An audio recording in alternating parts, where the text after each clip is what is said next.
Sorry, I was waiting for Instagram. Hello, welcome to the Reloading Podcast here on the Firearms Radio Network, presented by Patriot Patch Company and Camerado. 35 Remington. Sorry, gang. I had a crappy weekend, so I didn't have a chance to get stuff sorted like I wanted, and so as a result, I have crap all over the place instead of where it should be. So, not that any of you who watch this podcast are surprised, because my reloading room is a giant friggin' disaster. So, but I don't really have a pistol loading block. I suck. Oh yeah, because I didn't think I needed one.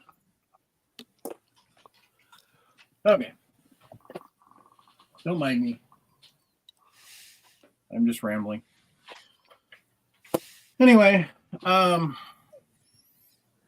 so I've been busy working stuff. Didn't get squat done. How about you, Jim? I got a couple things done. Today I got my monthly copy of American Rifleman, minus the address. I tore it off. You can see the address is gone. And over through the week, I helped a couple guys. One guy, hope he comes on tonight. I invited him on, not as a host, but just as a spectator. Evan Lee. He's the new guy I added, and we were bouncing his posting run in the Reloading Podcast group on Facebook. He set himself up with a hell of a nice training room. I think I saw at least 4, if not 5. Oh, is that the one that's got all the redding, and then somebody was a jerk and popped in there and said you needed some blue?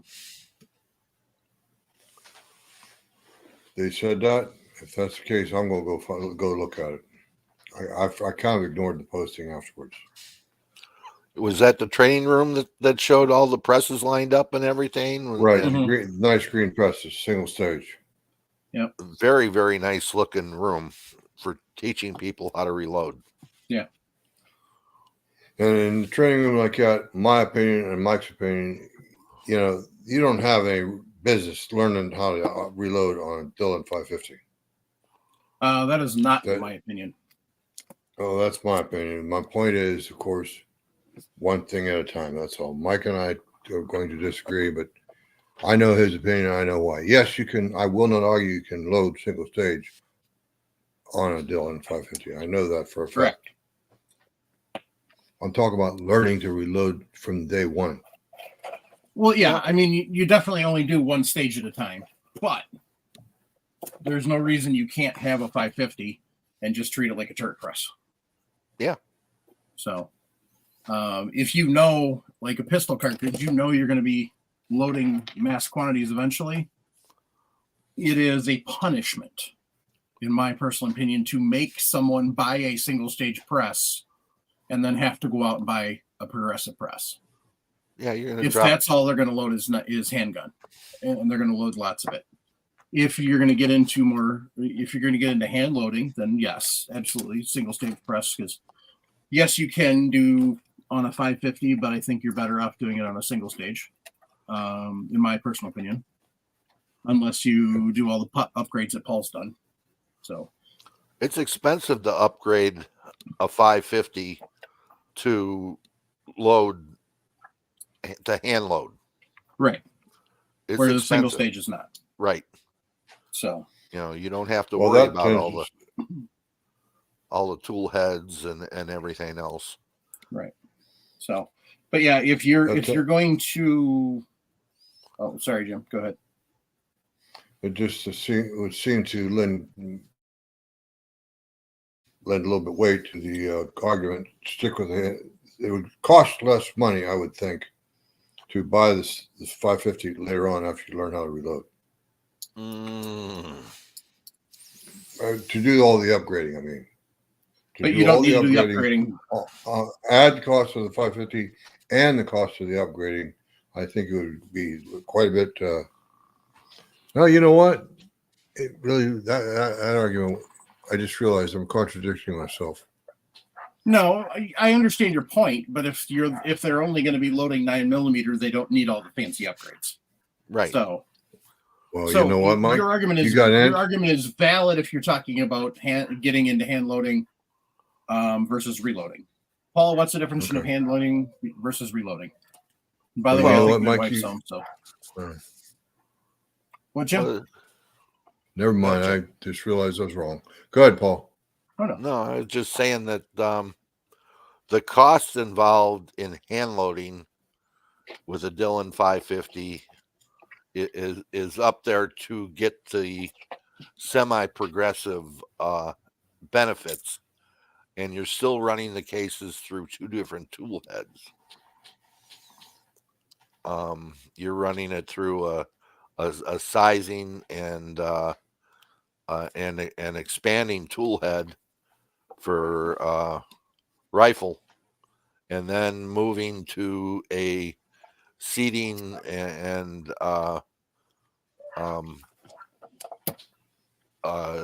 hand powder drop, with the weighted charges into a funnel and going on and concentrically seating the bullet and everything else. It's two different Armanoff heads, which are, call them $45 a piece plus shipping. Die rings are $20 a piece, so you got a minimum of 3 per. So you're looking at $250 for your setup plus the dies, which are going to cost you anywhere from $100 to $200 for a set of dies, and expanding mandrels and everything. Let's call it $400 for dies. All right, you got a lot of money invested in that just to do it. Yep. I didn't mean to start Donnybrook about that.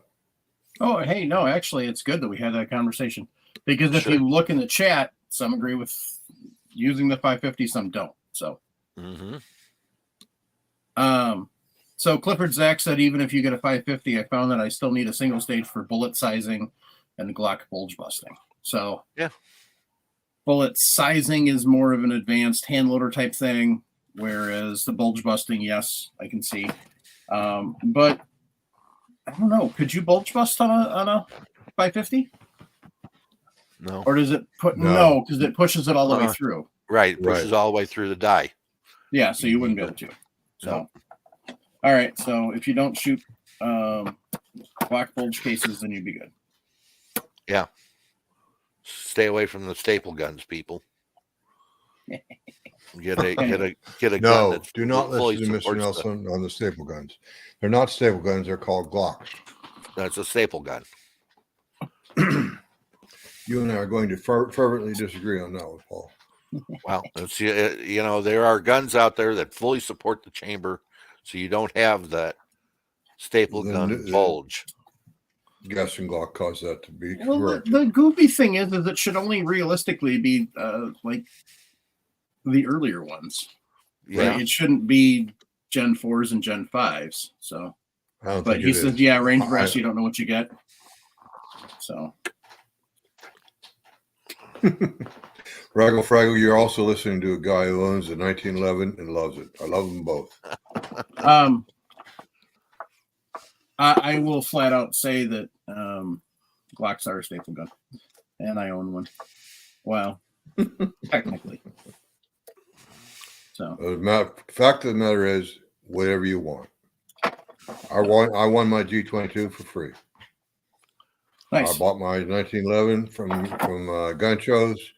I actually bought the action from FFL, registered 4473 on me, and all that. It was a parts gun, a GI parts gun. Mm-hmm. I realized I was muted because I was making noise, but Glocks are a staple gun, and that comes from somebody that owns one. So, no argument about it. I'm just Anyway. just fussing with old man Nelson over there. And Yeah. the third thing I forgot to mention is a gentleman by the name of Nathaniel Shari. He asked me for, he was listening to episode 365. He asked me to email him a copy of this ladder load spreadsheet that I offered to upload to anybody that sent me the email. Yeah. And all that stuff. And that Yeah, I know email Nathan. address is, what's up? I said I know Nathan. He's local to me. Oh, I see. And if you want to copy this letter load spreadsheet, guys, even for 6.5, Creedmoor. Oh my gosh.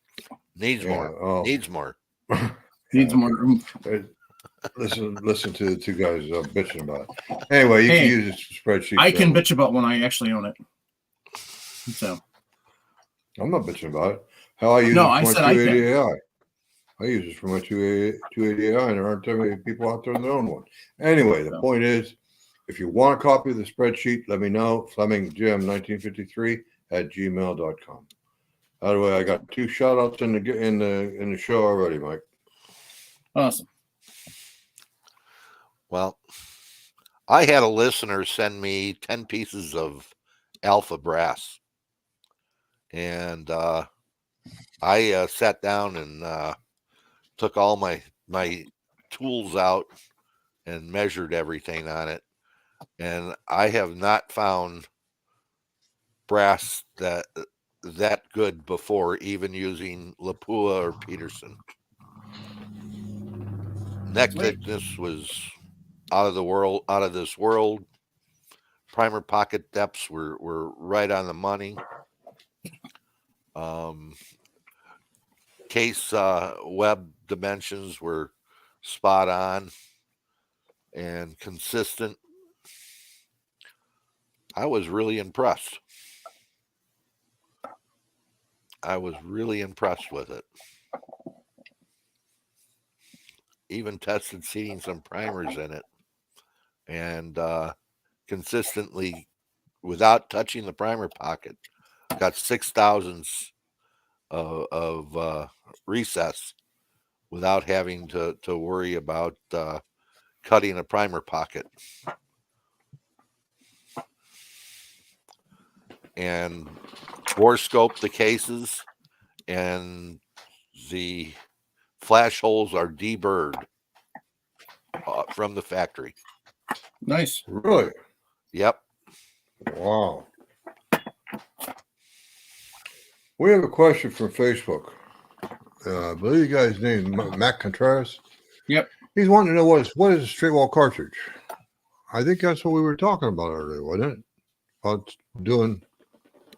Oh, Mike's looked at that. He's got it looks like what, 40? 9 mil? 9. What caliber was that, Mike? 9? 9. That's what you call straight wall cartridge. That's 38 special 357. No, that's a 308. 270 Winchester short mag. Ah, okay. Sorry, Mike. I couldn't see the neck. And this is 223556. Bring it back up, please. Well, actually, if I'm going to show stuff off.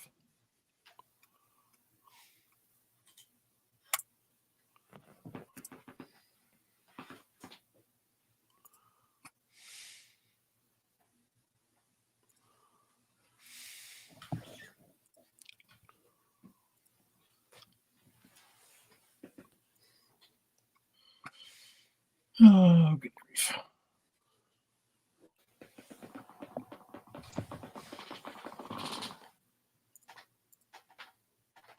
Give me just a second here. My camera decides to be. While we're waiting for Mike, I finally realized the fourth thing I did, and that was to find my monthly patch from the Patch of the Month from the Patriot Patch Company.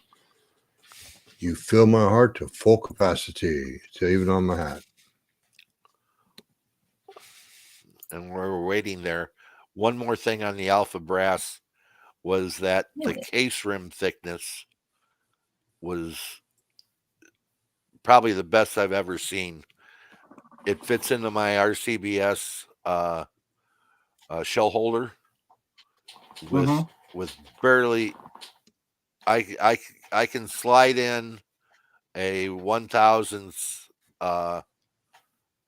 feeler gauge, but I can't get in a 2. Okay. Yeah. So there is a bottleneck without a projectile in it. I think my camera just froze. Okay, there we go. And Mr. then Contreras, there you go. Mike's got himself a 9mm cartridge on the left of your screen from our point of view. And Mike, there you go. And bottleneck cartridge on the right. That's not a straight wall cartridge. Even though there is a slight taper, even visible on this screen, visible on the body of that 9mm cartridge, is considered straight wall. Yep.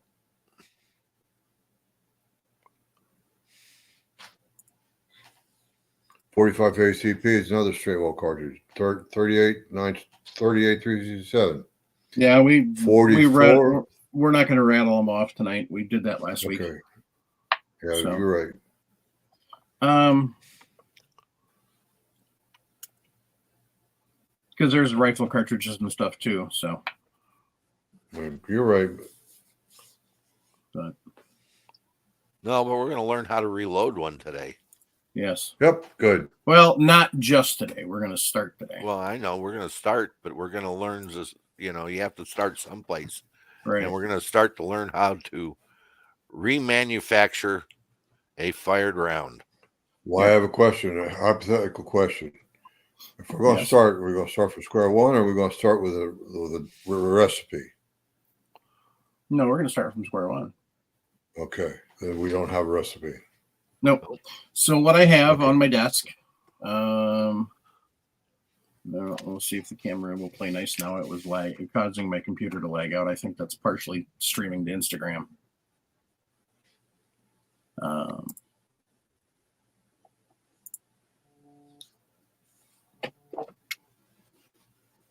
Why is she calling me? Excuse me, just a second. My wife's calling. Folks, the reason why I suggested to ask the question if we're going to start from square one or we're going to start with the recipe. Obviously, the experienced handlers already picked it up. The newcomers, ones that simply don't know. Mr. Nelson, the first place we start is with a recipe book, right? Well, that's what I usually start with. I sit down and say, I have this bullet, this powder, and this primer, and that case, and so I'm going to look it up in the book, and I may look through 5 or 6 books to see what I can come up with, and that's what I'm going to start with. I'm going to start with a starting charge, okay, and then work my way up to. Okay. Remember, we're talking absolute stone beginners that don't know they're much for first base. Ones that are scared, they're going to blow themselves up. We ain't going to blow anybody up because we're starting at the bottom. No, well, I'm talking about the student out there that is, he's got a lot of trepidation going on. Yeah, that's why we start at the bottom with the book load. That's right. That's right. Anyways, the point is, you need to get a reloading manual. Is what I'm trying to say. Actually, I personally prefer to advocate to people that come to me directly. I advocate they go buy themselves a copy of the book, ABCs of Reloading. It's not a reloading manual. It's not a reloading book. It's a recipe. It's a book about reloading, though. Well, and the equipment I gotta say, I mean, I don't think there's a book that isn't published out there nowadays that doesn't have a how to start reloading. Okay. Yeah, I agree. All reloading manuals. I agree. Yeah, but I'm saying it's going to go through the equipment that you need and everything else. Most people who reload and have all the equipment don't even look at the front of the book anymore. They look into the back of the book to find the loads that they're looking for. Right. You're right. But I open up, if you beginning reloader opens up the book and he sits down and says, well, here's the equipment that's needed. Here's why we, how we reload, and everything down the line to, that's needed, and the procedures that you go through to reload, whether rifle or pistol, it's in the book. So one thing I would suggest to go along with what Paul's saying is when you're talking about equipment, like RCBS, Lyman, Lee Precision, there's those people actually manufacture and sell reloading equipment. You might want to look at their equipment and their books and so on and so forth, as opposed to buying a Sierra reloading manual, which is basically a bullet manufacturer. They don't resell Spear. Spear is another good one that sells reloading equipment under the OS name or the RCBS name. Yeah, but you find they all, even Sierra in the beginning of their book, have equipment lists and how to reload. Very good. The That's problem one I forgot.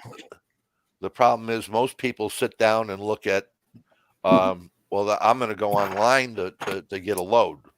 Okay. And there are some reputable sites where you can do that. You can look at what Mike's got, folks. Excuse me, Paul. I don't mean to be rude to you, but look what Mike's got in his hand. He's got himself a nice copy of the Sierra Reloading Manual. Yep.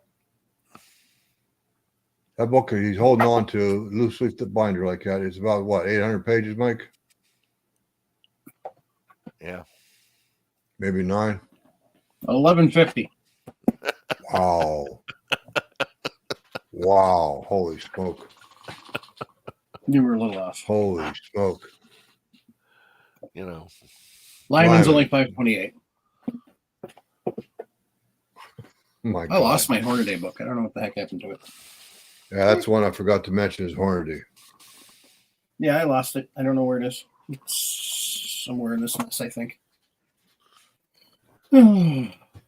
Somebody needs to give me a crap ton of money so I can become independently wealthy, so I can stop working for like a couple weeks and just be able to focus on reloading.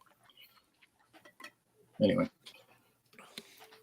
So, yeah, ABC's a reloading. I happen to know the guy that wrote the last one.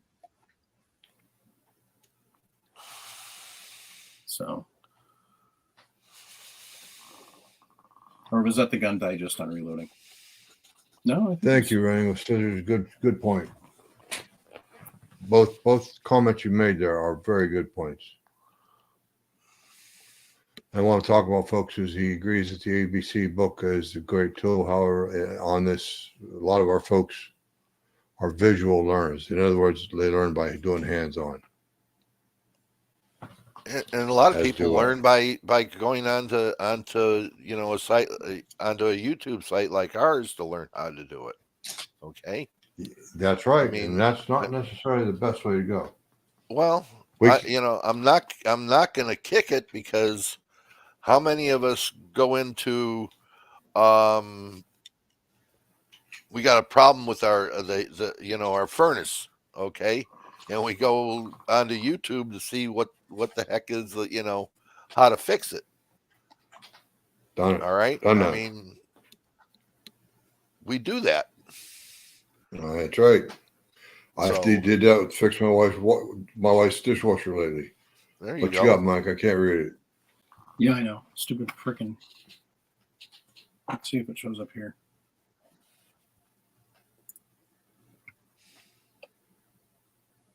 So yeah, I see reloading. Okay. Yeah, that's all I see is the word reloading. That might show up better. There we go. Yep. So yeah, I happen to know the guy that wrote this one. He's been on the show a few times. Mm-hmm. So, yeah, Gun Digest is putting it out now, but this is the ABC's The Reloading 10th edition. It's really well.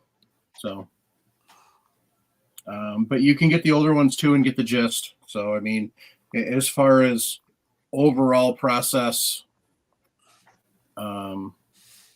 it hasn't really changed a lot, in the last 20 years. I mean, there's 30 years. They've added some tools when it gets into the weeds and into the deep stuff. But as far as the overall No, it hasn't gotten. The basic process is still the same. Mike's absolutely correct. You still have to resize your brass. And I think it's going to get noisy because I think my wife just got home. Or will be shortly anyway. But anyway, back to straightwall cartridges. Can I learn how to do that in that book you had there, Mike? A big, thick book? Yeah. Good.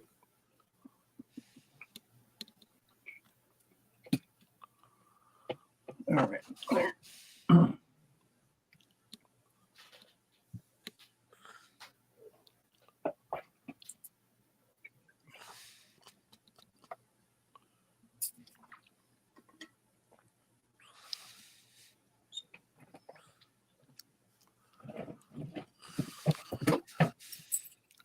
Okay, so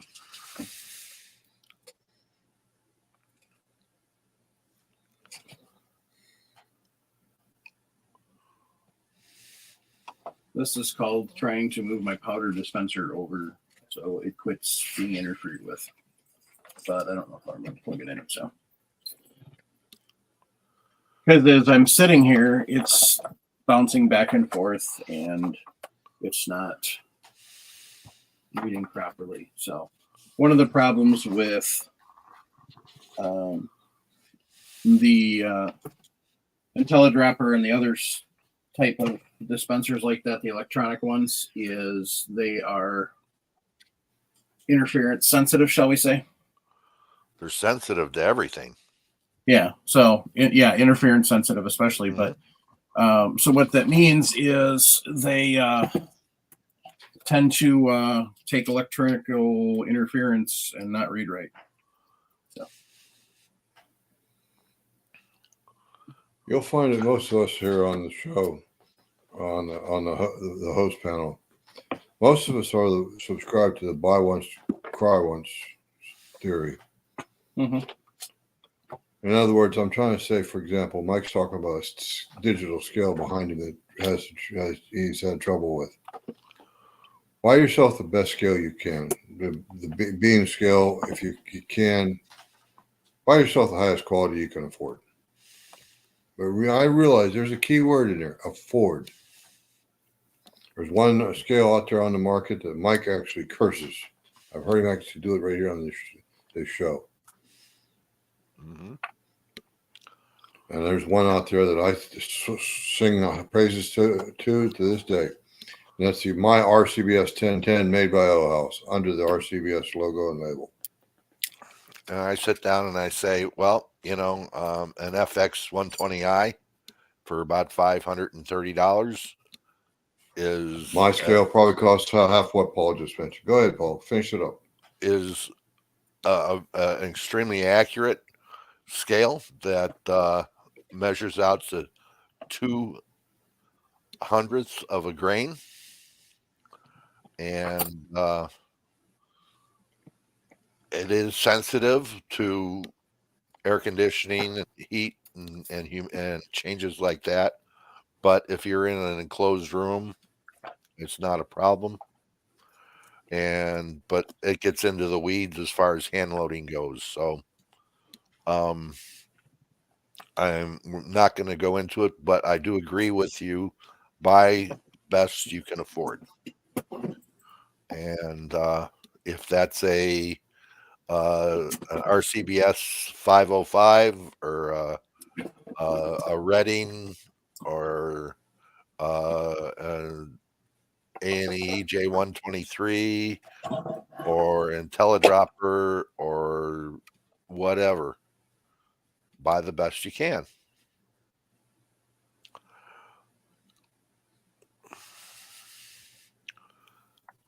And make sure you're checking eBay and other places because you can find deals on them sometimes.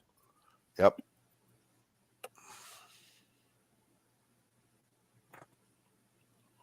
But there's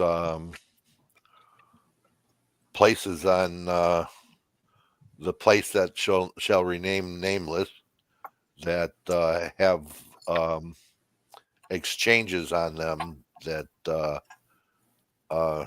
sell reloading equipment. So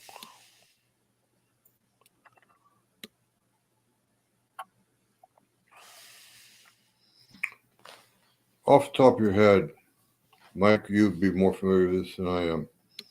When he goes to buying used equipment, what does he think reloading equipment has as far as holding its value? Half price? It depends on the equipment. Honestly, 505 in good shape. probably about 2/3. Okay. and then you turn around and say an FX 120i, you get close to the same prices that you bought it for. Wow. Here's a great one right here. I'm going to put up. I'm not going to say a word about it, but it's at show 45, minute 31:17. Be careful when you yeah, go ahead. Be careful when you're buying off a flea bag. Uh-huh. That's not the place I was talking about, though. This is a viewer comment right here. Yep. From out of the state of Maine. What they're saying is don't buy the Lee safety scale. That was not mentioned. We didn't mention that one specifically. No, There's a what reason he's why we saying. didn't. What he's saying is, if you're going to buy off that particular website, make sure you do your due diligence to make sure that it's a legit seller, Mm-hmm. and That's that it's actually in the shape it's allegedly in. So,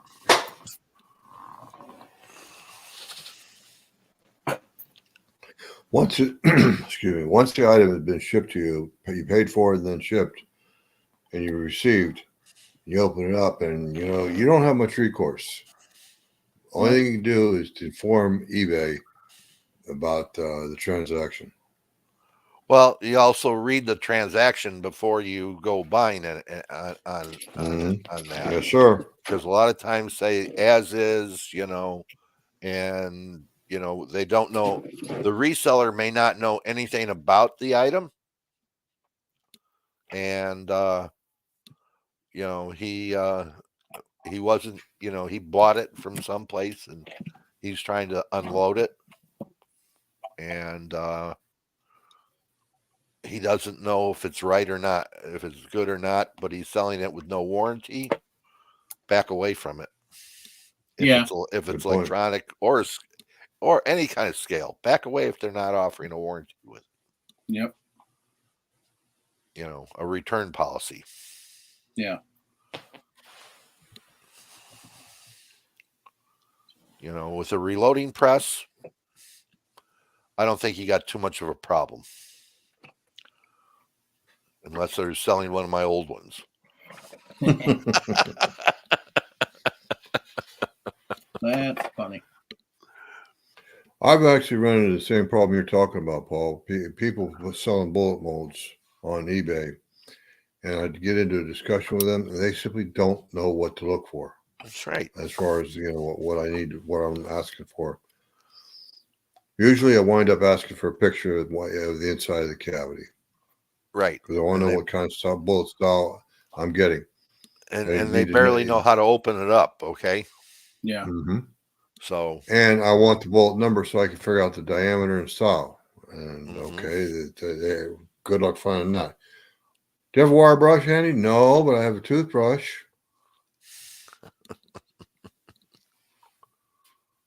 No, I don't want you to clean out the cavity. I want you to scrape off the crud off the numbers that are on the side of the mold block. Mm-hmm. Show me a picture of the mold block first. Show me a picture of the mold block first. I want to see if they're rusted up and everything else. Yes, sir. You have a point. All that.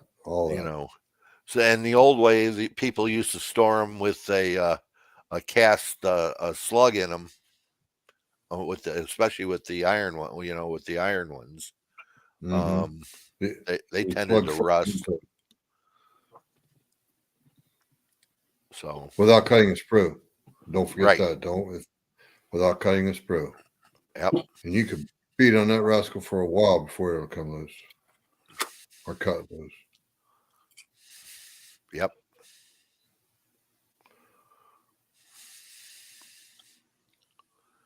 And then people go trying to pry it apart and everything else, and scary to buy a mold on there. Mr. Zach has another excellent comment. He says, talking about, please talk about now estate resellers. Yep. An auctioneer can sell you all this reloading equipment for $25. Do I hear 50? Do I have 75? Yep. And for God's sakes, I mean, you're sitting there with a Dillon with a fully set up reloading machine, a wholly set up reloading factory. The guy's going to offer $25 for it. I'll take it all day long. But fortunately, go ahead, we have a viewer here that has bought things on estate sales that bought a Dillon 650 that way for next to nothing. God. So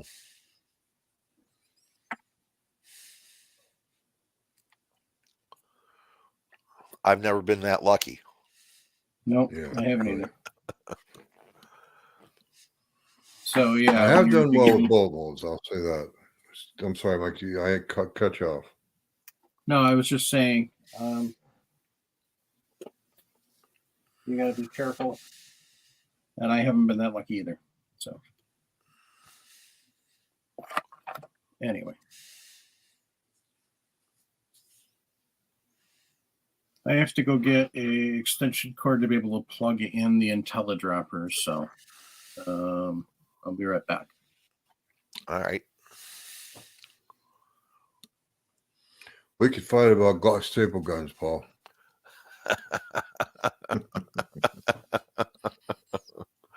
Yeah, we have can. Have you ever fired a Glock? Oh yeah. I know you don't. Yeah. You have? Yeah. I don't particularly like grips on my Glock 22. It's a damn fat ass gun. In 1911, the grip is a little bit more narrow. Talking about from side to side. It fits my hand rather well.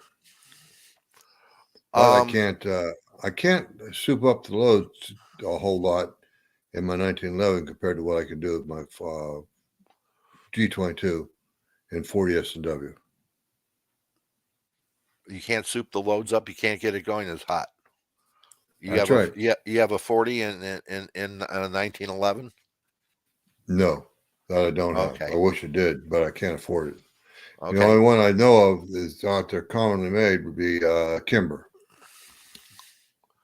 Well, you could go with a frame and have a gunsmith cut the frame for a supported barrel. Mm-hmm. Okay, and then you would have you would be able to run the loads a lot hotter. Give me 1 second. Don't forget to disconnect your cords. What we're talking about, guys, is the bottom of the barrel. Bottom of the barrel in the gun has a bit of a notch in it that doesn't support the bottom of the case real well. It causes a small bulge. Yeah, go ahead, Paul. Tell us what you got. This is a 38 Super Barrel that I just ordered from Jarvis. It isn't fit yet, but it will fully support the case when it's inserted all the way to the case web. Okay? Paul, would you do me a favor? Hold on for 1 second. Let me enlarge you and then show me the breech end of that case, that barrel. If you guys look at it, you see the feed ramp right there in front of Paul's index finger, his pointer finger on our side of the camera. Yeah, that's right. That's right, Paul. The feed ramp. That feed ramp supports the bottom of the case to prevent barrel bulge.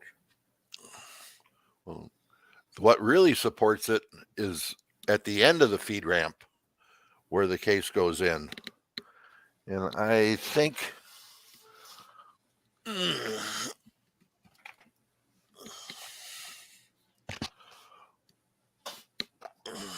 yes, okay.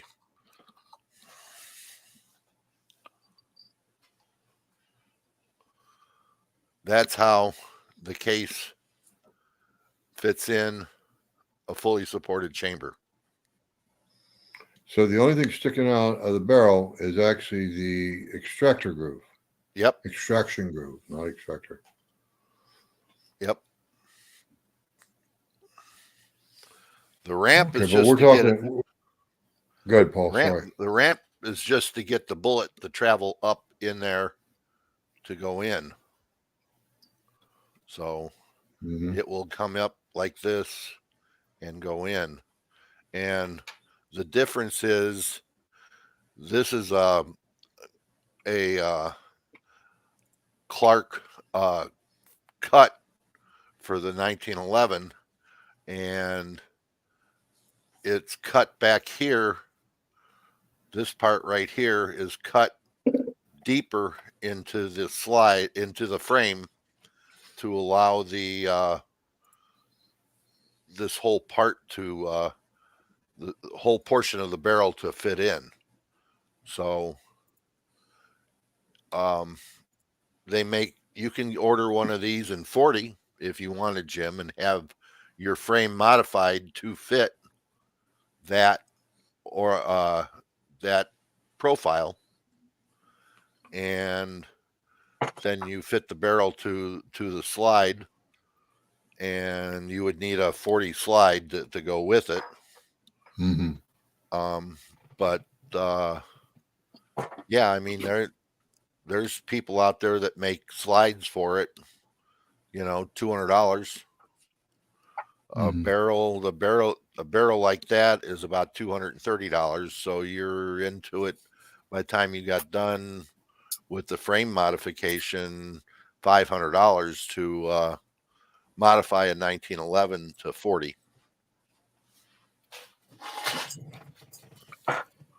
If that's something you want to do, just go buy yourself a Kimber and then shoot it. And if it's broken, get it fixed. You got it. Paul's got Because it. Kimber already did all the work to make a freaking 40. 1911. I'm sorry, I'm old fashioned. I have to make it myself. Okay. I'm just saying for the people that aren't old fashioned. Yeah.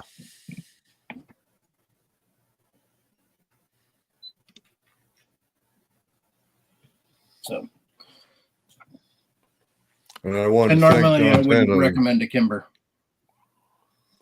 I want to thank John Tandling to remind everyone to hit that thumbs up button. Now there's 12, John. Thank you. Sorry, Mike. I said something. I was saying normally I would not recommend a Kimber. No, that's a pretty advanced handgun. No, it's not. $2,000 handgun, isn't it? Kimbers? No.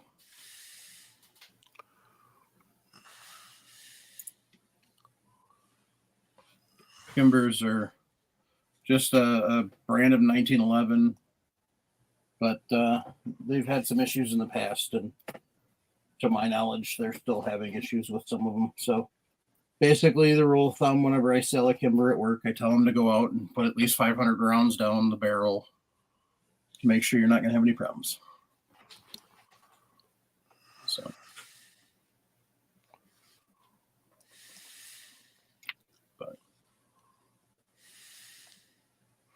So what did I miss? Nothing. We were just talking barrels. Okay. We just drifted into advanced topic, that's all.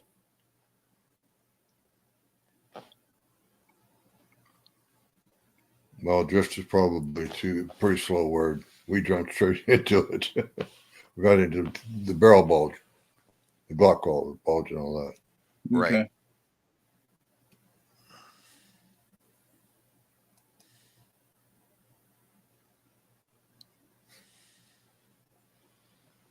Okay. So. Mike Stray's podcasting, Colorado High, I don't know. Yep.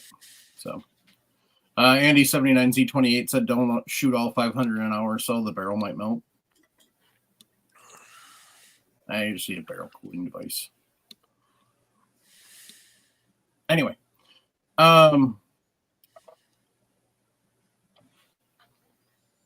so we figured out we want to load 9.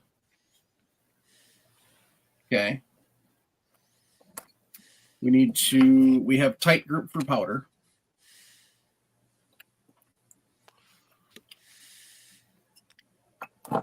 Okay. Yep. So that's the powder we have because that's what we have. Because our buddy bought it for loading shotgun. However, it didn't load like he thought it would. So he gave it to us. And, well, 8-pound kegs. So we got to do something with it. And turns out. So he bought tight group instead of tight wad. Yeah. And it turns out when you look at the data on here. I hate this camera. Yep. It has load data on there for 9mm. So there it is. 4.8 grains under 158, 15-point grain spear, gold dot hollow point. Winchester case, primer, CCI. Can't read the rest of it, Mike. The primer, keep rotating. Primer, CCI 500. Cartridge overall length. And estimated velocity. Yep. So.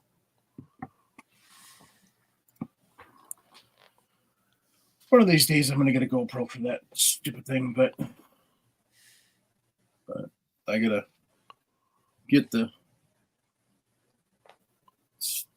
funding for that first. So unless somebody has like a GoPro, I think it's like a GoPro 8 or more laying around that they're not using. So, because then I can use it as a web camera. But anyway,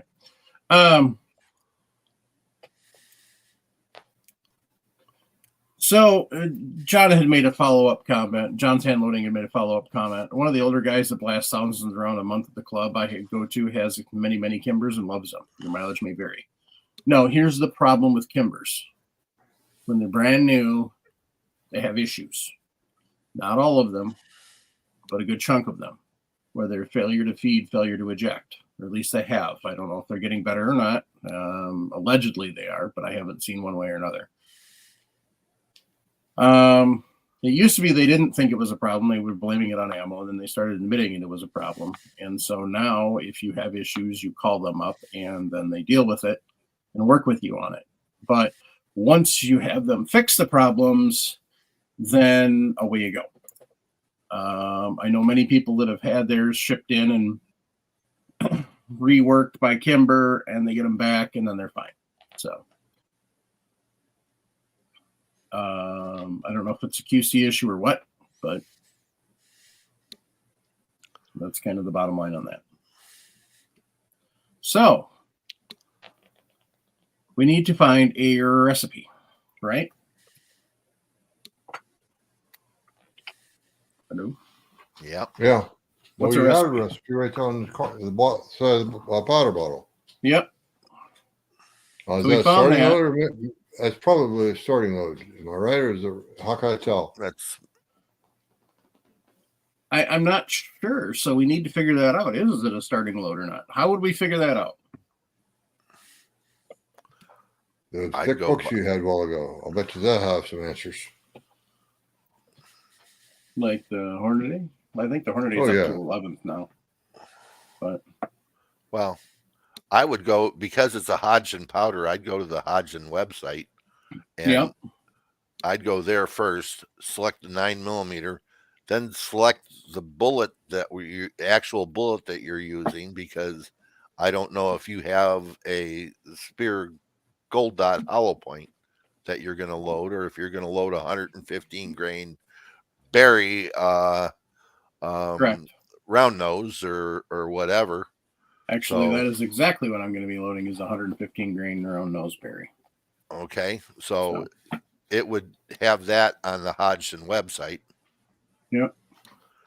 And it Which would I'll have go the to in a powder. minute.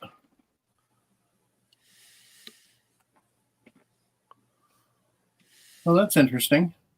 And the 50th Lyman for 9mm Luger, they don't list a 115 grain round nose either. They list a jacketed hollow point and then a Barnes TAC XP, but not a regular round nose. That is just dumb, in my personal opinion. But I know Sierra's not going to. Sierra's going to list what their bullets are. So, right. So we're going to go to Mike, do you happen to own a cast bullet handbook? Yep. It might be in there.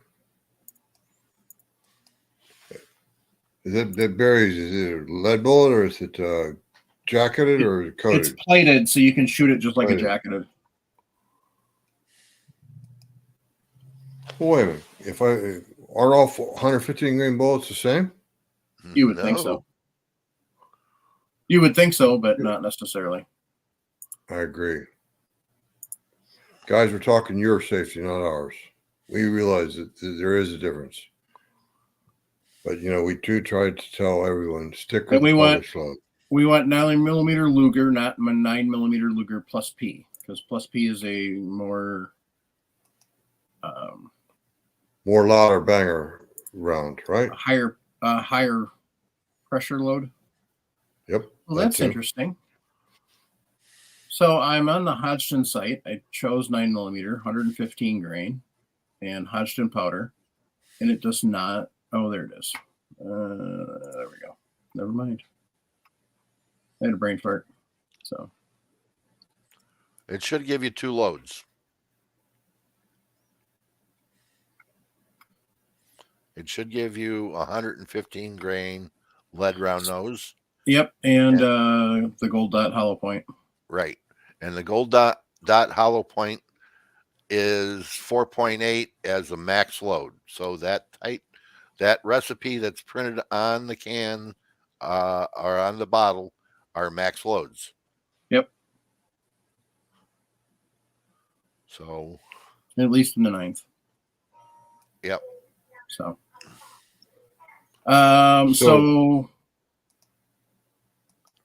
well, it's really like driving a car. I don't want to drive my car at 150 miles an hour all day long because it might wreck my car. So why would I run full high pressure, hot loads in my 9mm? I don't want to do that either. I'm going to make a blinking load, guys.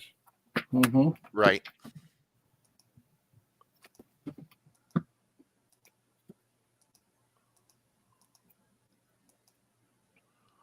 So basically, for the gold dot, you would use 95% of that charge to be your starting load. So, Paul, let me bring up a calculator first. So what you're saying, if I think it was 4.8 grains of the powder. Yep. Okay, as soon as calculator loads. So I am in the Sierra, which I said I wasn't going to, but I am. And they list 115 grain full metal jacket. And they list, for tight group, they list a min of 3.7 and a maximum of 4.5. So it's a little wider variety than the lead round nose.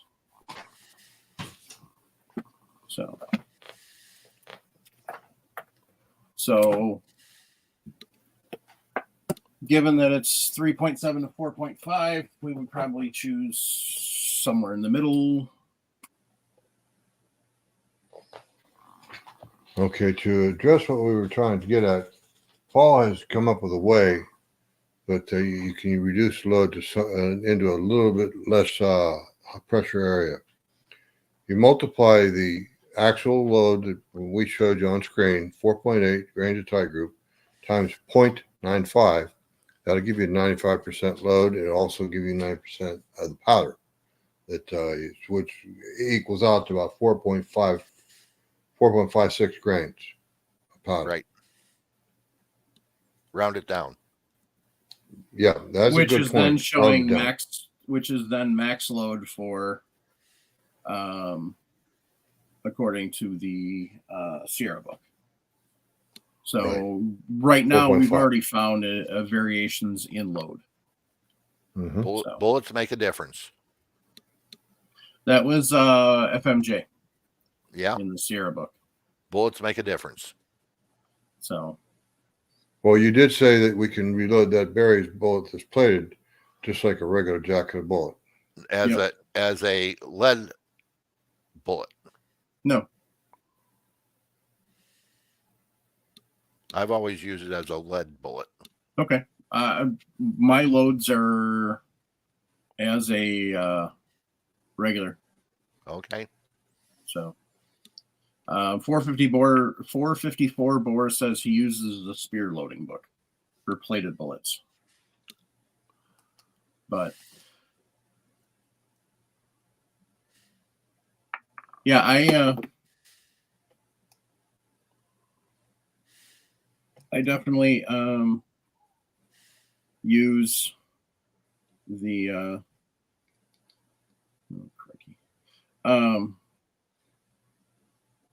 I use it's been a day.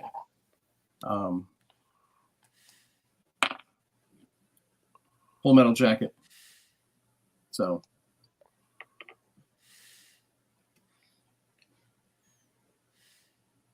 because they do a pretty thick copper plating on here.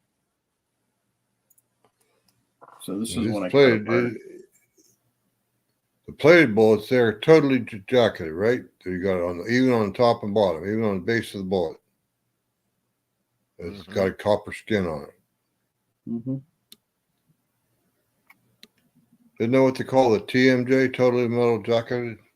Yes. Yep. So what Mike is saying is he treats those plated bullets as jacketed bullets. So this is Paul one that I is cut saying apart. Yes. Yeah. And your screen's freezing. Yep. So mostly lead. Now lick that, kids. It tastes good. And then here is a uncut, and you can see the basis, even copper. And show me the run nose, please. When your screen unfreezes. Thank you. That's what I want to see is the end of the bullet. Not a hollow the point. metal itself. Right. So. Okay, 454 bore has got more information up there. According to Extreme Bullets, they recommend loading their bullets using the spear data or using lead bullet data. Mm-hmm. Yep. And just for reference, Hodgson's lead bullet starts at 3.9 and goes to 4.3, and spear with tight group goes from 4.1 to 4.5. Close.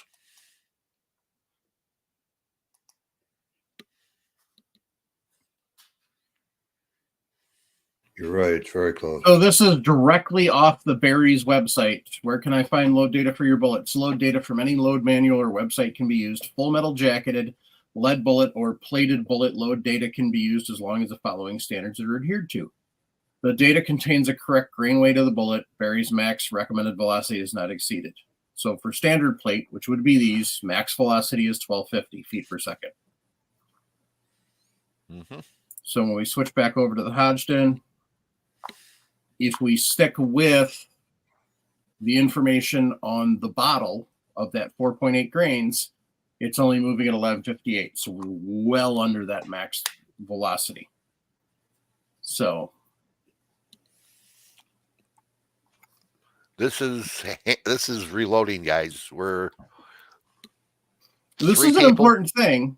Yeah, but three people have a different idea of where to start and, and where you know, and what to go with.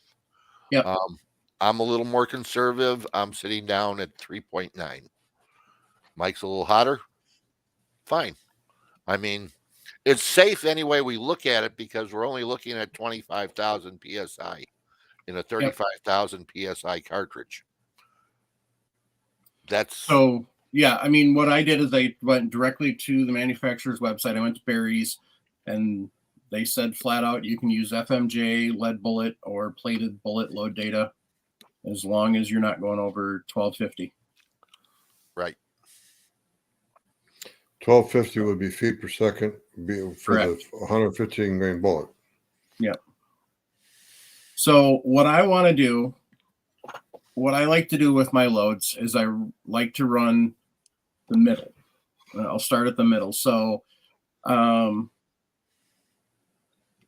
basically, if I take the lead off of the Hodgson website, the middle is going to be 4.1.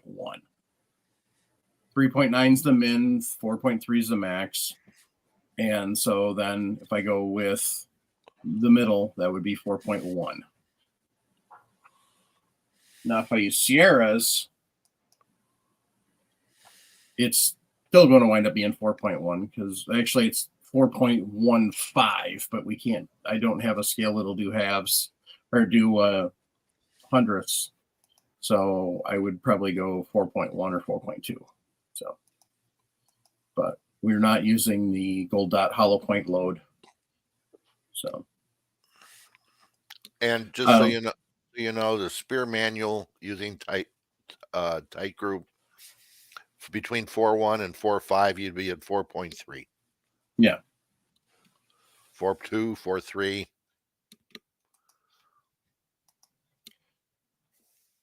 Yeah, it's kind of a hit or miss. If you're trying to get the same load out of all the different books, usually it's not going to be the exact same because everybody does different testing and use different test rates and different test equipment. So, but yeah, so I went to, so what you want to do, if in doubt on a bullet, on how fast you can push it, check with the manufacturer. So that's what we did. And that's what we're running with. But it's always a challenge, shall we say. But we're going to start middle of the road here. Yeah, so we're going to start with 4.1, but we need to do other things first. Because I can't just grab my box of brass that I got laying around over here. I can't just grab one of these and throw some powder in it and then throw a bullet on it because the bullet won't fit. See, I can't get it to go in. So we have to do some stuff first. So what you're going to want. So as we've discussed before, you need 4 things to make a completed cartridge. You need brass. Let's see if my camera's going to play nice and not log down the system. So you need brass. Okay. I think it's in the back of the shirt. This has a used primer in it, so I have to replace that. So I need a primer. I need powder. Propellant. And bullets or projectiles. Bullet. So not bullet. They're not. My bad. They're not. They don't have like A-locks on. You've licked too much A-locks. So what I want is I want a loading block. CBS loading block.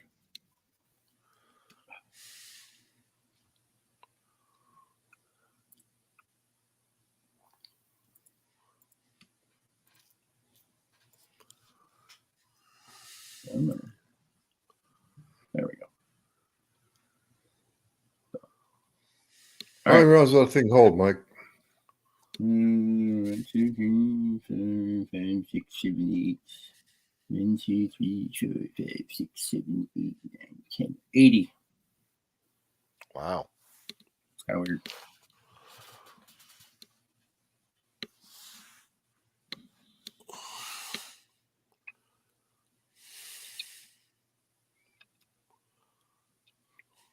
The only drawback to this is I don't have a pistol loading block.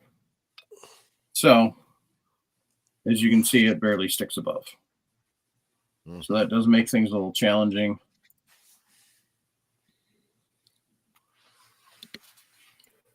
If you got fat arthritic fingers like I do, a little case like that would be very difficult to pick up. Mike, if you would pick it up, please. Yep. So, but I don't have that problem, thank God, yet. I'm sure at some point in time I will. So what I want to do is I want to take some of these out of the box. Then I put them in, and for sake of argument, they're perfectly clean and good to go. So, Mike, you did drop one. Yep.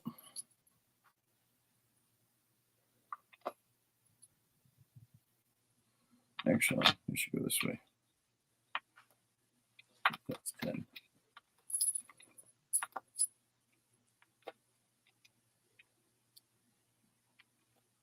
Anyway, so I have 10 here.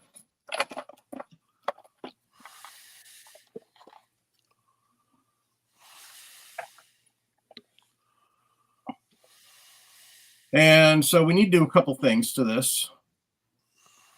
First, we need to deprime it, right?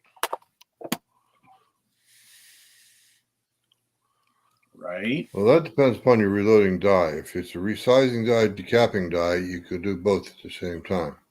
Okay. What does your die say on the side of the die itself?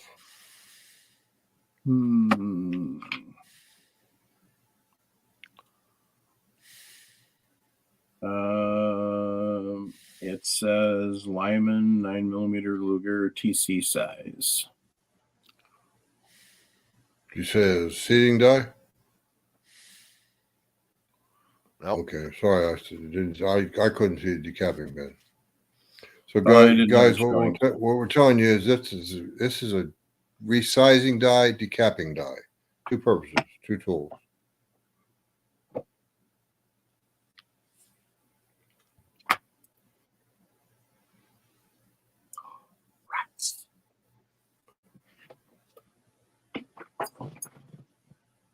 So, let's see how this works. I don't know. Can you? Like I said, I apologize, gang. It was a crappy week. I didn't get to do what all I wanted to do, which was have this all set up and ready to go. So, we're kind of winging it. Mike, can you elevate your camera a little bit, please? So I can see the top of the press. Not at the current second, but in a moment I'll be able to. Okay, no problem. There.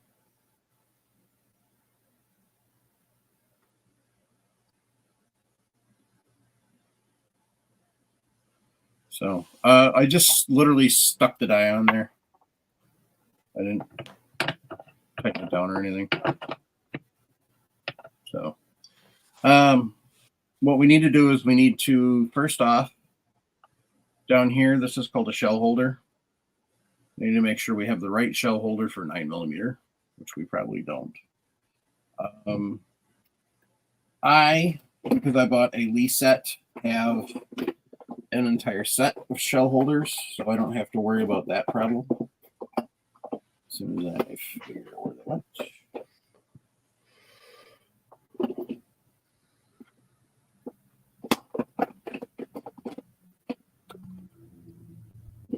You guys can talk while I'm fidgeting around in the drawer. What Mike's talking about is a device that connects the cartridge itself at the head to the RAM of the case in the press. It's an adapter fitting kind of thing. It's called a shell holder because that's what a lot of people call the empty cartridge, is a shell or a hull. I've heard metallic cartridge called hulls. It took me a while to figure out what the hell the guy was talking about. Of course, too, he's from Alabama and he had a hell of an accent. Anyway. So I have the Lee Universal Shell Holder set. Let me see the other side of that box, please, Mike. The back side, please. Guys, look, he's got a set of 12 different shell holders, or 11 different shell holders in there. You just got to pick the right one out now. Correct. Well, you know, The thing is, like for 303 Enfield or 311 Enfield, the whatever the stretches. cartridge is called, you wouldn't use the same shell holder that you would for 9mm. They simply aren't the same size.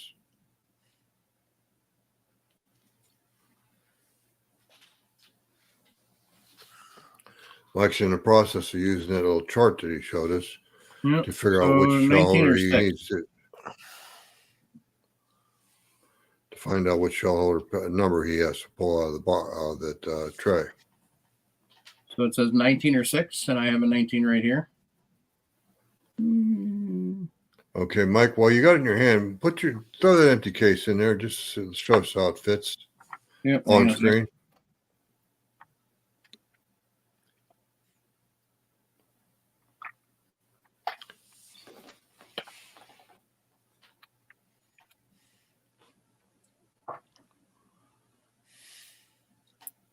What Mike's doing is manipulating himself. It's there you go. See that thing? It holds right onto it. It won't pop out. It won't jump out. If you push enough pressure on that thing to push it through, you don't ruin your case. So what I want to anyway, do. Go ahead, Mike. So I want to orientate it as I slide it in here, so that way I can get the brass in and out easily.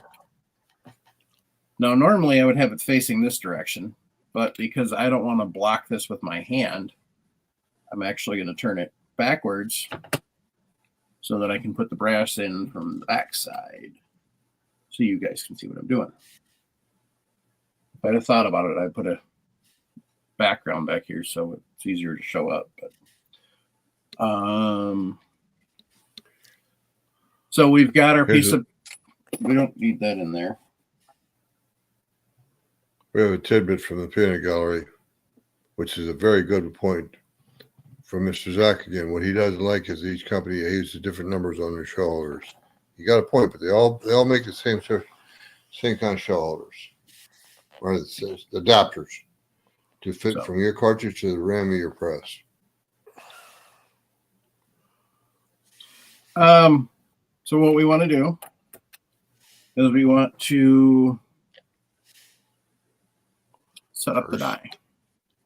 Yeah. Mm-hmm. So how you set up the die, first off, what you want to do is you want to make sure that your pin is actually sticking out.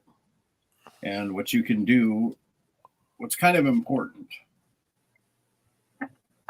is you actually want your pin to be, so it's actually down into the shell holder's center. Right. That's not, you're not saying through the shell holder, it's down into the well of the shell holder. See how that works? So he can't slide it off. He's bumping the decapping pin.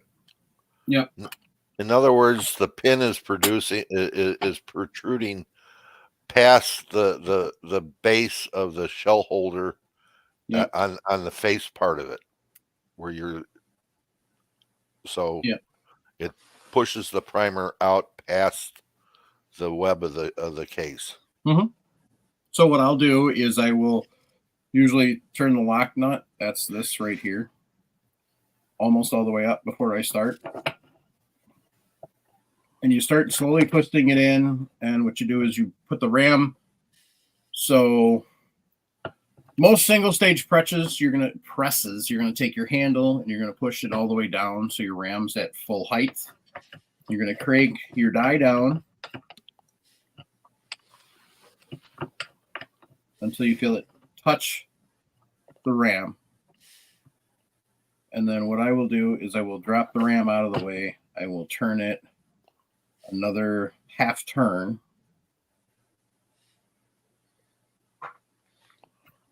Before you do a whole lot more than that, like, make sure your ram will go all the way back up, please. Yep. So what he's demonstrating there is a cam over part of the press where the press fully pushes up into the shell, the case into die and cams over and uses mechanical advantages to fully resize the case and keeps it tight. And also make sure that it actually presses all the way down to where the shell holder touches. So, ta-da! No primer. Mike, Now what what happened to I'm- the primer in that case? Where's the primer? There is a little catch pan over here that it's fallen into. So Okay. now what I'm going to do is I'm actually going to get close with my microphone so you can kind of hear it pop out. So I heard you it. don't want to stop once you hear the primer pop. You actually want to crank the brass all the way up so you fully size the brass. Now you'll notice that I didn't put any sort of lubrication or anything on it. This is a straightwall cartridge with a pistol die, so it should be it's a carbide die, not a steel die. If these were steel dies, just steel insert dies, then I would have to lubricate it even with a straight wall, or you'd stick the case. But it's a carbide die, so I can just go ahead and put it up, bring it back out. Carbide is self-lubricating. So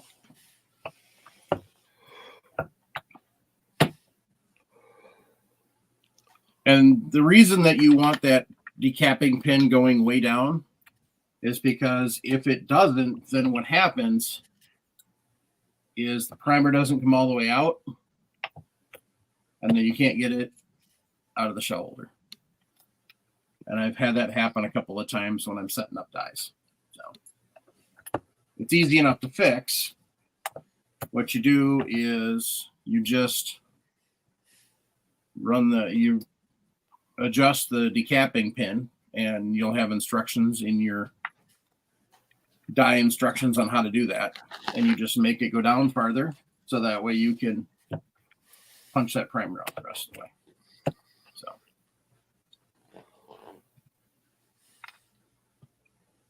And so this is what we're going to do is we're just going to resize 10.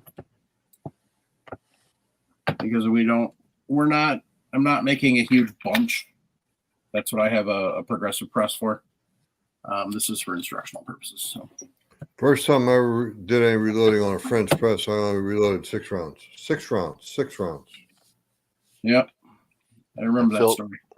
Fill the cylinder, right? Yeah, fill the cylinder. Exactly. Yeah, Paul remembers the story too. I think he knows where I'm going with that, but not right now. No.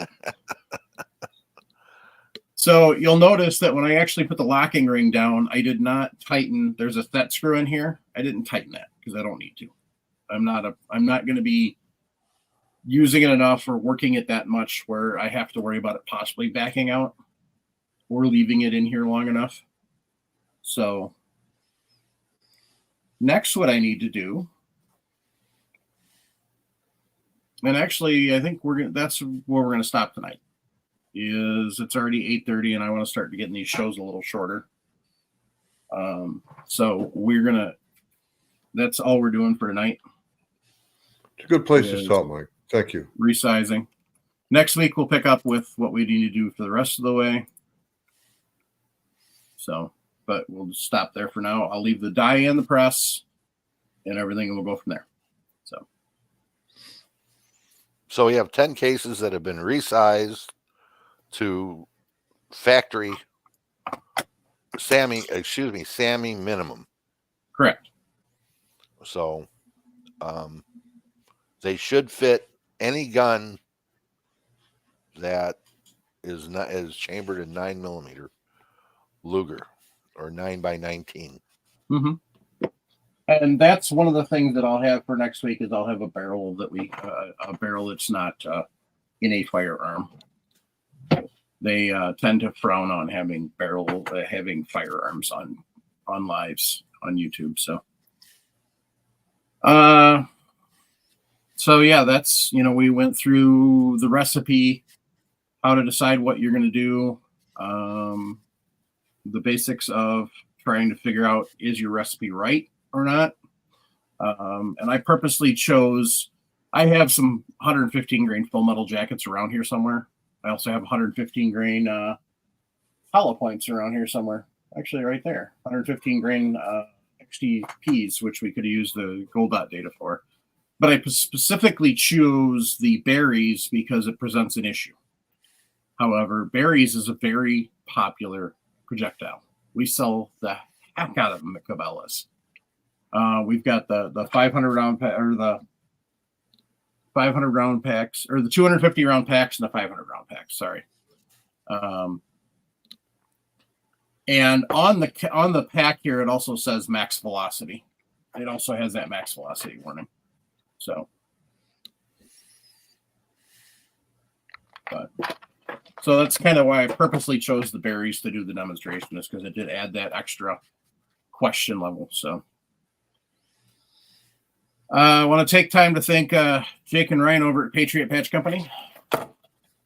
That's patriotpatch.co. You can become a Patch of the Month Club member either through them, or you can do it through our Patreon to sponsor the podcast. As Jim's showing you what the patch looks like. Out of focus.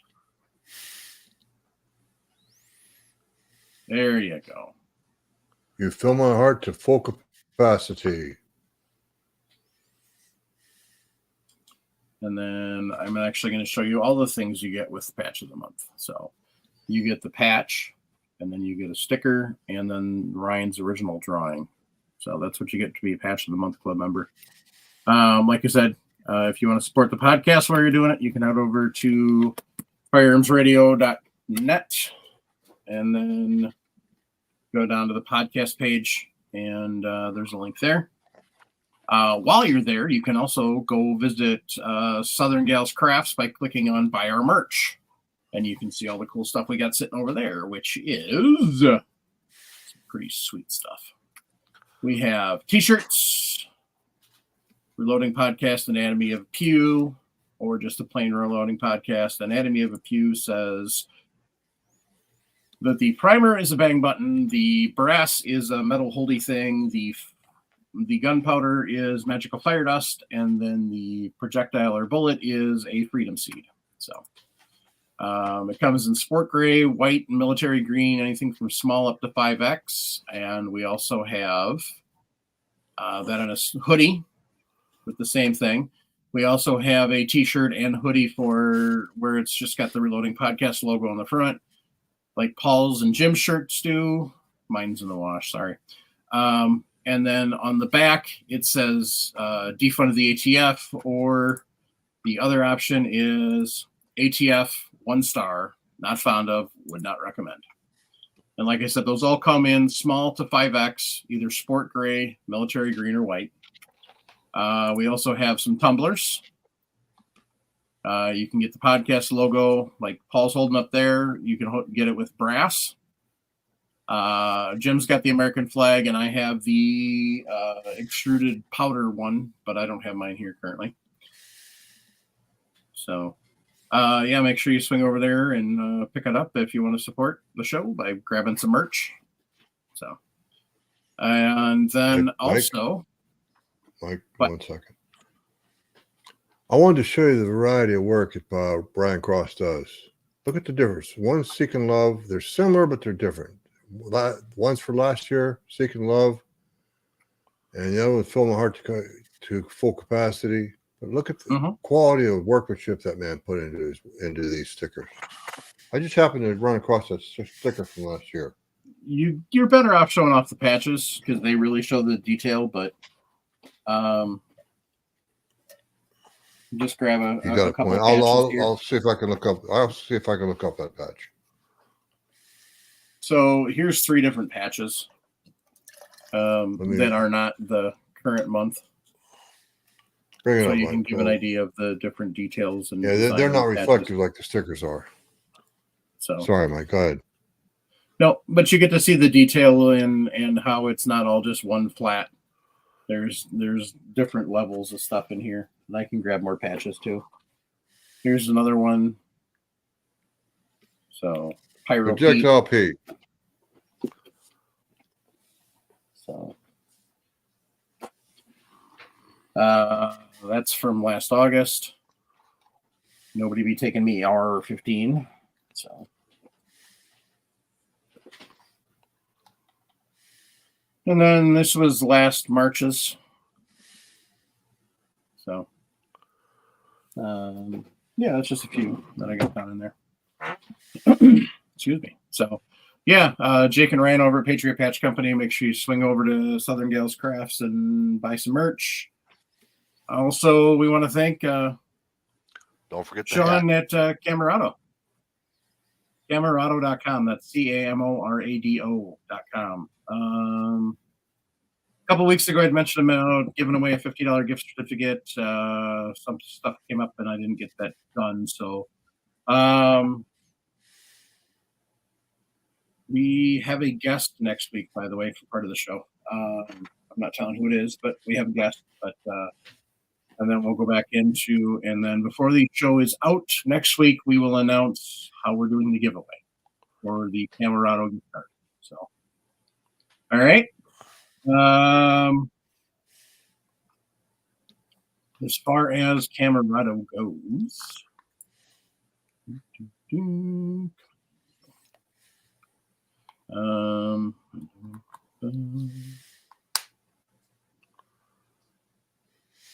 on.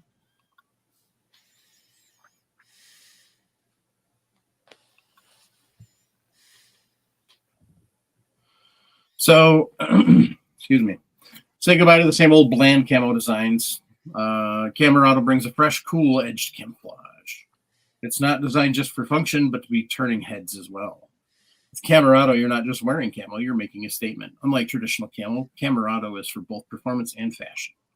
It's the perfect fusion of functionality and style, ensuring you look as good as you feel no matter the setting.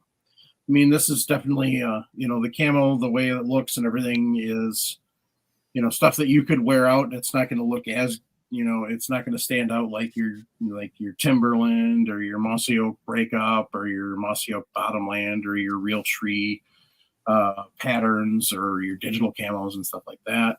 So it's really good stuff. And it's well made. I got a pair of pajama pants. I've washed about 15 times and I wear pretty much every night because they're friggin' comfy.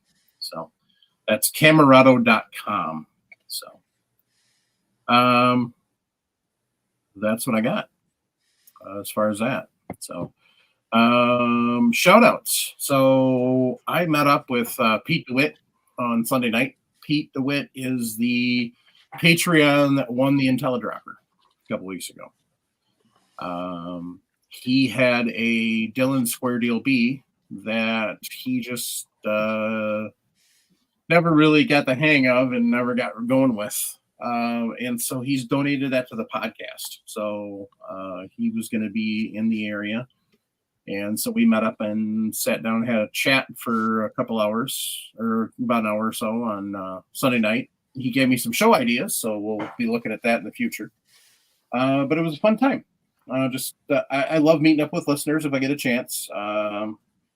If you are at the Cabela's Sun Prairie it's Bass Pro now.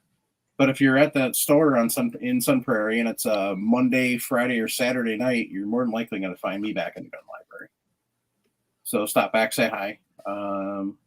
Otherwise, if you're going to be in the Madison, Wisconsin area, shoot me an email. And if I can meet up with you, I will. I love meeting up with listeners. It's fun to just sit down, say hi, have some coffee, or grab an adult beverage if you want. So it's fun to just sit and talk and get feedback. I mean, that's the cool thing is getting feedback on what you as a listener thinks is working, what's not working. So, excuse me. If you also have feedback and you want to send back and you're not going to be in the area, you can do that at reloadingpodcast@gmail.com or 608-467-0308, which is our Google Voice number. You can leave a voicemail there. You can send a text there. I text back and forth with Russ from Alaska every week. And he and I are both Red Wings fans, so we've been texting back and forth during Red Wings games lately too. So that's fun. But yeah, I mean, we we're on Discord, we're on Signal, we're on Facebook, we're on MeWe. If you want the Discord, either hit me up on Facebook with a private message or send an email, reloadingpodcast@gmail.com. We're also on Instagram, and I'm pretty sure that stopped a while ago because Instagram sucks and only runs an hour, and I wasn't paying attention because I was paying attention to the podcast. So that's one of the other reasons I want to kind of really get the podcast into an hour is because of Instagram and that extra crap. So,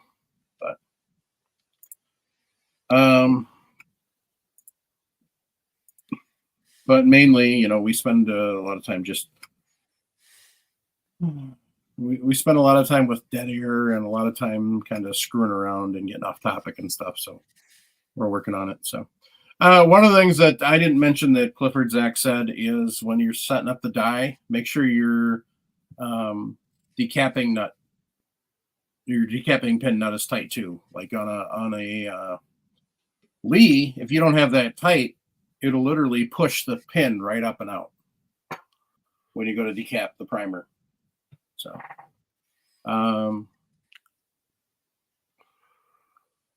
that's pretty much all I got for the night. You guys got anything? I got a shout out to Ken Brown for sending me that brass so I could go through it and really look it over. Thank you, sir. Now all I got to do is figure out how to change it into 22-250.